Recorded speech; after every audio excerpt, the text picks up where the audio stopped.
সাইয়েদনা ওমর ফারুক রাদিয়াল্লাহু আনহু অদ্য জাহানের প্রেসিডেন্ট, তিনি যখন প্রেসিডেন্ট ছিলেন ঠিক সেই সময় ঈদের নামাজের দায়িত্ব হলো তার। সমস্ত মুসল্লিরা ঈদের নামাজে চলে এসেছে, ওমর ফারুক রাদিয়াল্লাহু আনহুকে খুঁজে পাওয়া যাচ্ছে না।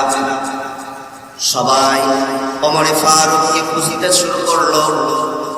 সবাই চলে গেল বাড়িতে।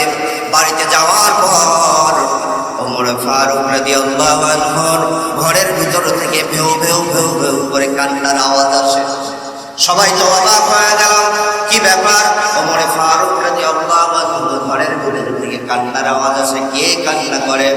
আমার ভাইয়েরা সবাই ঘরের দরজা খুলে ঘরের ভিতরে প্রবেশ করলেন। দেখতে পেলেন ওমর ফারুক রাদিয়াল্লাহু আনহু অদ্য জাহানের প্রেসিডেন্ট ঈদের দিন সকালবেলা ঘরের এক কর্নারে বসে বসে ভেউ ভেউ করে বাচ্চাদের মতন কান্না করতেছে। আল্লাহু আকবার।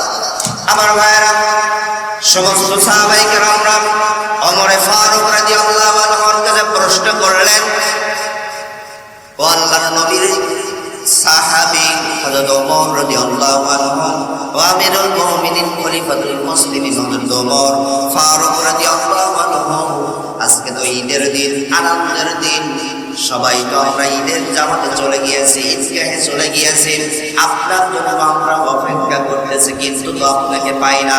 হে আমিরুল মুমিনিন খলিফাতুল মুসলিমিন, আপনাকে না পেয়ে আপনাকে খোঁজ করতে করতে যখন আমরা বাড়িতে চলে আসলাম, বাড়িতে এসে আপনার ঘরের ভিতর থেকে কান্নার আওয়াজ শুনে আমরা অবাক হয়ে গেলাম। ঘরের দরজা খুলে দেখে আপনি কান্না করেন।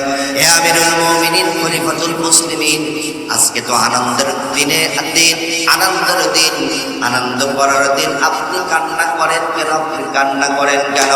ওমর ফারুক রাদিয়াল্লাহু আনহু চোখের পানি ছেড়ে দিয়ে বললেন, আমি যেই একটা রমজান মাস পেলাম, আর এই রমজান মাসে যদি আমি আমার গুনাহগুলো মাফ করাইতে না পারি, তাহলে দুনিয়ার মধ্যে আসমানের নিচে জমিনের উপরে আমার মতন গুনাহগার ব্যক্তি, পাপিষ্ঠ ব্যক্তি আর একটাও নাই।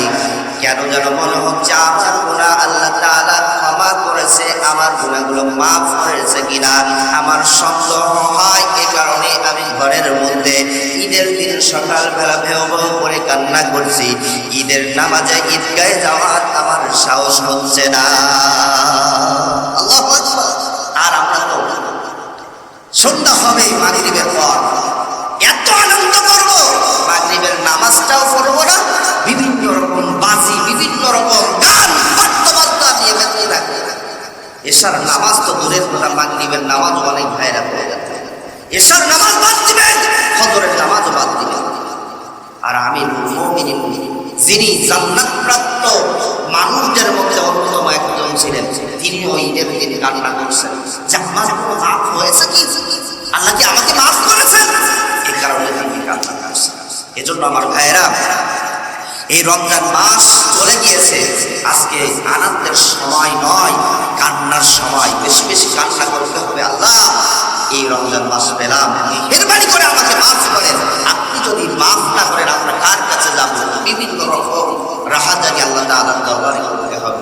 এজন্য আমরা যেন আল্লাহ তাআলার আমাদের সমস্ত গুনাহগুলো যেন আল্লাহ তাআলা মাফ করে দেন। সবাই বলে আল্লাহুম্মা আমিন। আরো জোরে বলি আল্লাহুম্মা আমিন। দীর্ঘ